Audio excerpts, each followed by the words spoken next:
Greetings everyone, I'm Prince B. I've been discussing Zelda a lot lately, and with good reason, given this is the series' 30th anniversary. That got me thinking, what better way to celebrate 30 years than to look back at some of my favorite games the series has had to offer over the last 3 decades. So with that in mind, here's a list I've wanted to do for a long time. My top 10 favorite Zelda games. Let's dive in. Number 10. I have a love-hate relationship with Skyward Sword. There's a lot of great things here. Great and memorable characters, gorgeous visuals, interesting story that sets up the whole series, interesting dungeon designs, and some of the most involved combat in the series. So what's to hate? Come on, are you really gonna make me say it? Motion controls suck. I know, get good and all that. But honestly, it's not even that they don't work or anything like that. They work well enough, not perfectly mind you, but enough that the game functions as intended. It's just simply not, what's that thing video games are supposed to be? Oh yeah, fun. Honestly, it's probably more to do with the way I like to play games, sitting down and plowing through it in the course of a few sessions, as opposed to an hour here or there. But playing 5-hour plus sessions of shake a stick really makes my arms sore. The simple lack of an option to play with a standard setup causes me to not want to revisit an otherwise great game. It's a shame, really. All I wanted as a kid was to play as Link. Live the adventure for real, you know? If you had told 8-year-old me that one day he could do that, I'd have lost my mind. But in practice, yeah, no thanks. Overall though, the good does far outweigh the bad. It's a great game that just happens to not be my cup of tea. Red potion. Oh well. Oh, also, this overworld sucks. Number 9. The original Legend of Zelda. What can I say? It's a classic. It's where this fantastic series got its start, and it still holds up incredibly well, even 30 years later. It's great, even if I can never find Dungeon 2. The game can be surprisingly confusing despite how simple it looks. There are tons of caves to be found by blowing up random walls and burning random bushes, requiring a good amount of trial and error, and just finding the dungeons can be a bit of a problem. And even when you do, they can just be overwhelming. Most of the earlier dungeons aren't so bad, but the later ones can be really difficult. Speaking of, the game is rather hard. No easy mode here. Room full of dark nuts? Have fun, just gotta go in there and take them out.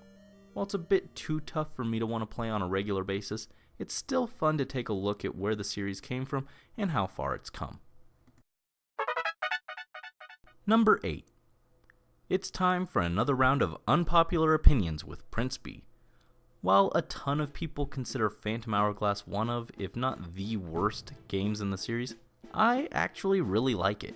Yeah, I know. I don't know what I'm talking about, X game deserves to be here more, etc. I don't know, I think it had some interesting concepts, like having an overarching dungeon you return to several times, to having said dungeon timed. And I've always found Hourglasses fascinating. What can I say, I'm a simple guy, don't judge me. Further, I can appreciate the other unique things it tries to do, like making you yell into the DS microphone, or even close the DS to solve a puzzle. Sure, they're weird, and pretty cryptic, but at the very least it's creative and memorable. Execution could have been better. A lot better, but I still respect what it tried to do. And most of all, it had one of my favorite Zelda characters of all time, Captain Linebeck. I know Spirit Tracks took a lot of ideas that Phantom Hourglass had and improved on them, but I still just love Phantom Hourglass. And Spirit Tracks didn't have Linebeck. Okay, it did, but he was a minor character, that doesn't really count. And if you ask me what fits better into the feel of the Zelda world between a ship and a, train? Yeah, I'm gonna say the ship. All that aside, it may not be the most grand or beloved Zelda experience, but I still had fun with it, and at the end of the day, that's what counts. Number 7. Twilight Princess is a really solid 3D Zelda game. With a pretty interesting plot, one of the most memorable traveling companions in Midna, and some of the series' more difficult dungeons, it has a lot going for it. Also, this game looks gorgeous for a GameCube era game. If I had to pick something about the game I don't like, I'd say the overworld is just kind of boring. It's large, but there's not really much there that makes me want to get out and explore. Unlike, say, Link to the Past or even the original Zelda, where there's usually some secret to find in every area, Twilight Princess does have some well-hidden secrets, but they tend to be few and far between in a massive overworld that makes exploring feel more tedious than rewarding. With that said, it's a relatively small blemish on an otherwise great Zelda experience. Number 6. While debates on the quote-unquote best and worst Zelda games are rather common, one game I never really see brought up on either side is the Minish Cap. It's usually not considered the best, but no one really seems to hate it either. It's just kind of stuck in limbo. And it makes sense. It's a fairly average Zelda game. It's not bad by any means, but it's not as innovative as, say, Ocarina, or as flashy as Skyward Sword. It's a shame because I don't think there's really anything wrong with it, aside from being maybe a little too short. There's lots of small side quests and secrets, some fun characters, good music, fun items and dungeons, collectible trophies, and one of the more unique central mechanics revolving around changing size. It really is a criminally underrated Zelda game that I think deserves a bit more time in the spotlight. Number 5. Number 5 is the one that started it all for me. The one that I credit not just with sparking my interest in the series, but with Nintendo and gaming in general. That's something quite impressive, which makes sense for such an impressive title. That game is, of course, one that's near and dear to not just myself, but so many others, The Legend of Zelda: Ocarina of Time. I know what you're thinking. How could a game that did all that be on this list at only number 5? Well, it was an incredibly tough decision. It's a titan of gaming, one of the most beloved games ever. The fact that there are games in the series I like more than it just speaks to the quality of the series as a whole. But for why it's only at number 5? Well, I don't think it's aged the best. While the 3DS remake certainly helped graphically, the beginning still feels very slow. The first 4 dungeons feel like a rather long introduction to the world, and while the world is great, replaying it, I realized it's just not as full as I remembered it. There aren't a huge number of side quests, and Hyrule Field, while large, is just empty, a trait that's shared with Skyward Sword and Twilight Princess. Still, even if the game can be a bit bumpy at times, I still enjoy revisiting it. I'll never forget all the hours I spent exploring it, and it'll always have a very special place in my heart. Number 4. As much as Ocarina of Time is beloved by gamers, there's another that often rivals it, and that is A Link to the Past. Both are incredibly fantastic in their own rights, and just between these two, I had a hard time deciding which I liked more than the other. Obviously, in the end, Link to the Past just narrowly edged out Ocarina, thus why it's here at number 4. While Ocarina of Time is the game that brought me to the series, the Game Boy Advance port of Link to the Past was the first Zelda I ever actually got to own, so it's still quite special to me in its own way, and could be seen as the game that cemented my love for the games. While Ocarina is more impressive in scope of plot and characters, Link to the Past has a world that just feels more alive, with secrets packed into every section of the world. And I think it holds up a little better than Ocarina all these years later. In the end, they're both great games. Number 3. Alright, so we've already passed what are probably the 2 most beloved games in the series, so what's left?